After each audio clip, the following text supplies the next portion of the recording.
Hello, my name is Daniel. This is the TriathlonDan YouTube channel, and in today's video I'm going to be telling you all about my triathlon journey, because I used to be obese. I was 127 kilos, and now apparently I do Ironman triathlons for fun. So a little bit different, but it did not happen overnight, and I'd like to tell you about it in the hope that it might motivate and inspire you to embark upon your own journey, or at the very least you might find this entertaining. So if any of those things affect you in that way, hit like and subscribe down below. Thanks very much. So my triathlon journey then, it started back in 2014, which is nearly 10 years ago at the time of recording. I had done running, cycling and swimming all independently, but I'd never stitched them together to form the sport of triathlon. As a country, we were just coming off the back of the London 2012 Olympics, and in the triathlon world, Alistair and Johnny Brownlee had won gold and bronze medal in the Olympic triathlon. That was motivational, it got loads of people doing the sport, and British Triathlon created a scheme called the Go Try, which was essentially all aimed at getting people doing the sport. So people who perhaps like myself had done a bit of swim, bike, run, but not actually stitch them together, tempting you off the sofa to go and do that. And that's exactly what I did. So I went and did a super sprint, which sounds really intense, right? But this is like the real entry point to triathlon at the time. It is half of a sprint distance triathlon. So it was a 200-meter pool swim, it was a 10-kilometer road cycle, and then a 2.5-kilometer run around a field, if I remember rightly. And I don't have any pictures or data from this because I didn't care that much back then, but I distinctly remember forgetting my helmet on the day of the triathlon, having to absolutely leather it back home and get back with a helmet. I remember doing the 8 lengths in the pool, and it finished in the deep end, started to finish the deep end, and I couldn't lift my body out of the deep end. I had to dip under the ropes and climb out on the steps on the side. And I remember that run being harder than anything else I've ever done before. Jelly legs, feeling sick. I didn't know anything about nutrition or pacing or anything. It was absolutely hilarious, but absolutely brilliant. I can't quite remember what I did with clothing, but I feel sure I got changed in one of the transitions. It was just the epitome of your first triathlon, and I absolutely loved it. From that point, I was hooked. So over the next year or so, I built up my training. I started doing slightly longer events. I did a couple of sprint triathlons, and then in 2015, I did an Olympic distance triathlon, which is a 1.5k swim, a 40k bike, and a 10k run. And it's getting serious at that point, isn't it? The whole event, I think, took me around 3.5 hours, so I was by no means competitive, but I'd done it. However, I'd been surrounding myself with triathletes in my training. People were doing it at a great level, and I'm seeing this tattoo on their calves. It's the red M dot, which is the Ironman logo. I'm hearing about Ironman events or full distance triathlons, which is a 2.4 mile swim, a 112 mile bike ride, and a 26.2 mile marathon run. And I wanted to do it.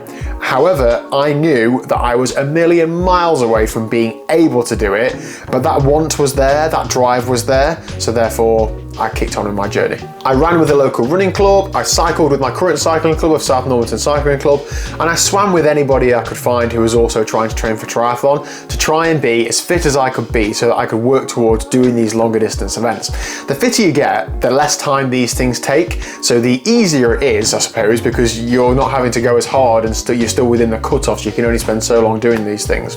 And it's a bit of a different challenge if you're out for 16 hours in an Ironman for if you were out for 10 hours in an Ironman. But I wasn't at the point where, oh, I want to do it faster. I was at the point where I wasn't fit enough to do it, full stop, especially because a lot of the full distance triathlons, the Ironman distance triathlons in the UK are quite hilly, other than the Outlaw, which we'll come back to in a little while.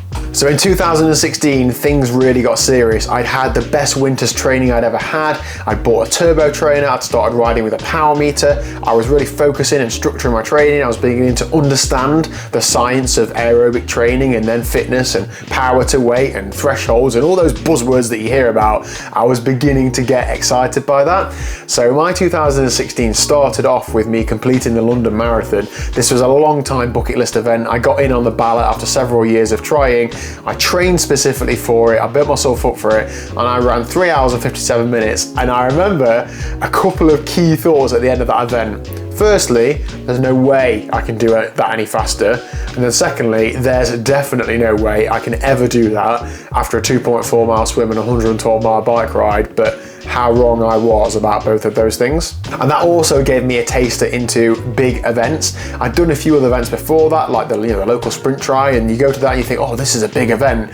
When you go to something like the London Marathon, it just moves that bar up for you. So my level will just risen so much. Now, I didn't just want to waste this fitness that I built up over a course of a few months. I trained for a marathon, sure, but I'd also been cycling and swimming quite a bit as well. And I still had this goal of, a full distance triathlon, an Ironman in the back of my mind. So 3 weeks after London, I did the Outlaw Half Nottingham. Now, this is a middle distance triathlon, or a 70.3 distance triathlon. It is essentially half of an Ironman. It isn't an Ironman brand, but it is the same distance. It was also quite local to me, and I knew the course fairly well, so everything was lining up for a good day out, and a good day out it was. I swam 1.2 miles, I biked 56 miles, and I ran 13.1 miles, and for a total time of about 5 hours and 45 minutes, and that was it. I'm a long distance triathlete at this point, surely. I've done a 70.3 at middle distance triathlon, surely that makes me legit. Well, all the people that I trained with, of course, told me that it does not. I do need to do the full distance triathlon, and so that remained as my main focus longer term. So then I devoted a lot of 2016 to training, to being active and just doing a lot of training and some local events. 2017 rolled around, I did the Outlaw Half Nottingham again, but I double punctured so I didn't finish. I then did Outlaw Half Holcombe, which the course isn't as fast, but it is the same distances. And I did 5 hours and 13 minutes, so half an hour off of my Nottingham time from the year before, which was really good. And I then spent the rest of the year doing other things. I did cyclocross, I did mountain bike racing, I did time trials, I did all sorts, but all with the aim of getting better, being fitter, being stronger. I wasn't ready for the Ironman distance triathlon, but I was ready to keep working towards it.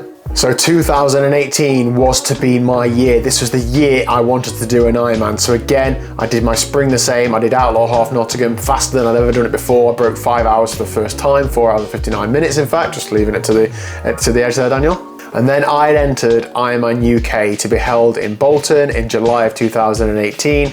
In the week leading up to the event, we experienced a heat wave in the UK. There were lots of wildfires, and there were some fires in the area where the event was being held, and that meant that they shortened the bike course to 95 miles. So I did the event, but the bike course was about 10 miles short. So there was that little thing eating away at me that I hadn't quite done an Ironman.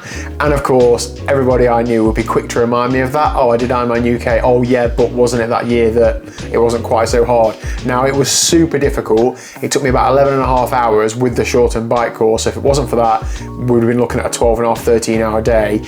But it really made me learn so much about myself, about how to push when it gets hard and how to deal with tough conditions. It was really hot, and nutrition and fueling and pacing and all those things.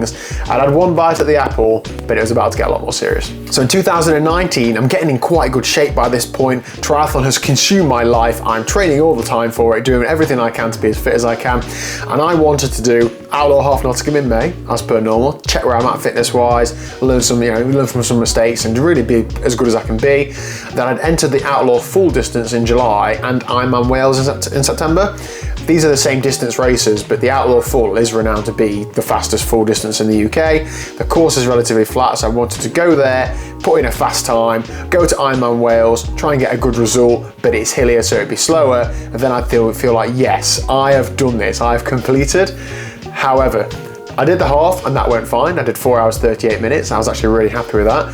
But unfortunately, at the fall that summer, the bike course was cancelled because of terrible weather, and it was terrible, like biblical rain, trees down, etc. So I still did the swim and the run, but there was no bike. So again, I felt like, oh, I've tried to do a full distance triathlon, but it hasn't quite happened.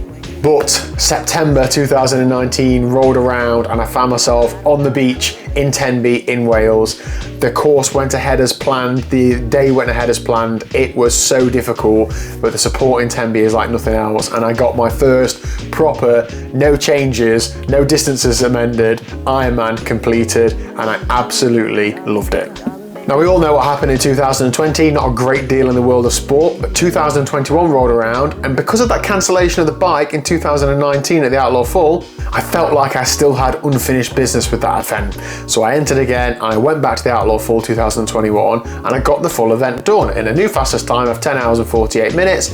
I struggled on the bike towards the end, the run was horrendous towards the end, but that is what this racing is like. I was learning that it wasn't so much a how fit are you, it's more of a survival challenge. challenge. It's more of how well can you pace it, how well can you control yourself, how well can you keep eating and drinking and not go too hard at any point, rather than trying to flex at any point and show how good you are. It just has the wrong effect. So that was when I was like, right, sub 11 hours now. I feel like I've made some real progress. That was really good. It doesn't end here. 2022, I had a little bit of a different focus. I did quite a lot of bike racing, time trialing, other disciplines, other things. I was spending quite a lot of time on this YouTube channel, and I was just doing a bit of everything, and I definitely did some outlaw events and some other triathlons, but my main focus for the year was Ironman Wales that year. I'd entered it from a couple of years previous, and obviously it was just deferred. So I wanted to go back and I wanted to be better. I did go a little bit faster overall, so did the event again, but completely different conditions, completely different day. It was super difficult. But again, I felt like this is just reassuring me now that I am good enough to do these events. It's just a case of how good can I get and how fast can I go if that's what I want to do. And that takes me up to 2023, so this year, and pretty much my best year in the sport, I would say. Now, I'm not physically in the best shape I've ever been in, but because of those years of experience and those events that I've done and things that I've learned, I'm finding I'm performing better in events. So I did Outlaw half Nottingham, and a race that as you've just seen, I've done quite a few times in the fastest time I've ever done it, by 10 minutes, that was 4 hours 28 this year. I did Outlaw half Holcombe in 4 hours 30. Then I went to Challenge Roth, which is the same distance as those longer triathlons, but a big race in Germany run by the Challenge family. I did that in 9 hours 52 minutes, and that was probably my best all-round performance, all things considered, ever.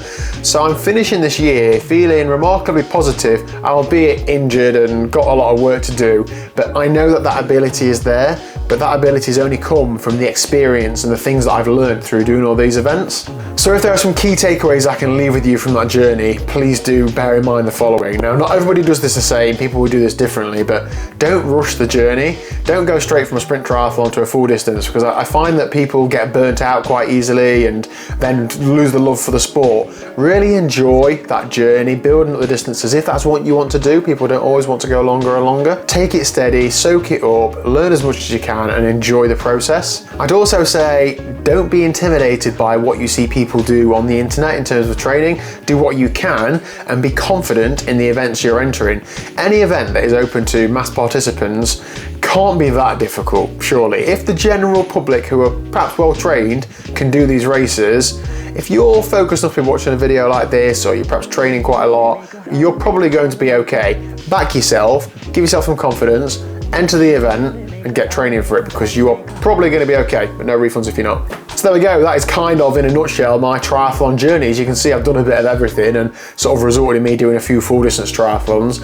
What is next? Well, I don't really know what's next, if I'm honest. I've got some events entered for next year, but I don't know as if I've got that, you know, that cherry event, that one that I really, really want to do well at, even in my mind yet. I don't know what that is. So I'm going to see how the winter develops and hopefully nail that in sort of January, February. And hopefully I'll see some of you guys and girls out there at those events. I hope that's been interesting. Thank you for listening, and I'll see you later.